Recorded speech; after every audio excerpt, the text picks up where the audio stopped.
एक साल बीत चुका था। ढोलकपुर वापस शांत था। गांव के लोग फिर से खुशी से जीने लगे थे।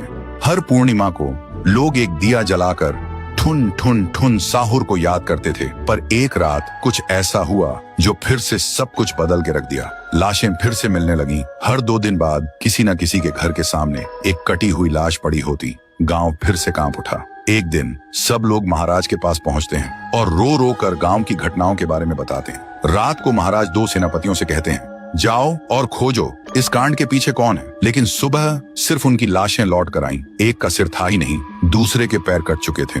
महाराज समझ गए कुछ तो लौट आया है, कुछ जो सिर्फ मौत का खेल खेल रहा है। और फिर कहते हैं, अब इस जंग का सामना मुझे ही करना होगा। उसी रात महाराज चुपके से गांव में आते हैं और एक पेड़ के पीछे खुद को छुपा लेते हैं। और ठीक रात के 2:30 बजे अचानक कहीं से धुआं छा जाता है और उस धुएं के अंदर से एक आवाज आती है।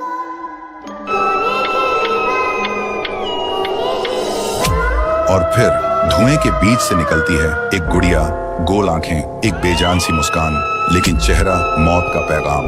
वो गुड़िया एक घर के गेट तक जाती है और बच्चों जैसा एक गाना गाने लगती है। उसके गाने की आवाज सुनकर एक आदमी बाहर आता है और अगले ही पल वो गुड़िया उसका सिर चबा जाती है। वो आदमी तड़प तड़प के वहीं जमीन पर गिर जाता है। महाराज सब कुछ देखते हैं। उनकी आंखें भर जाती हैं। उन्हें समझ आ जाता है इसके सामने जाना मतलब खुद का अंत लिखना है। अगली सुबह गांव के लोग इकट्ठा होते हैं। महाराज कहते हैं, ये पिछले भूत से भी ज्यादा डरावनी है। इसे सिर्फ वही हरा सकता है जो मौत को पहले ही हरा चुका है। और फिर एक पूर्णिमा की रात सब लोग दिया जलाकर पुकारते हैं, आप वापस आइए, आपके बिना ये गांव जिंदा तो है पर जीने जैसा नहीं। तभी एक आवाज गूंजती है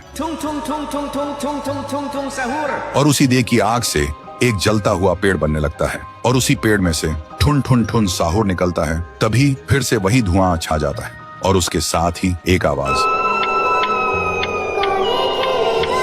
सब लोग घुटनों के बल गिर जाते हैं और कांपती आवाज में बोलते हैं, हमें बचाइए, वो आ गई है। ठुन ठुन ठुन साहुर एक जोरदार जंप करता है और सीधा उस धुएं में घुस जाता है और शुरू होती है एक आखिरी जंग। ठुन ठुन ठुन साहुर और गुड़िया की। जमीन कांपने लगती है, आसमान से बिजली गिरती है और जब धुआं हटता है तो दिखाई देता है गुड़िया बिखर चुकी थी। हाथ अलग, सिर अलग, पैर अलग। और तब से गांव में फिर से एक नई सुबह हुई। महाराज मुस्कुराए, गांव वाले जीने लगे और उस दिन के बाद ठुन ठुन ठुन साहुर सिर्फ एक भूत नहीं रहा, गांव का रक्षक बन गया। लेकिन उसी रात कुछ ऐसा हुआ जो किसी को भी पता नहीं चला। गुड़िया का सिर, हाथ, पैर अपने आप जुड़ने लगे थे और फिर वो वहां से चली गई।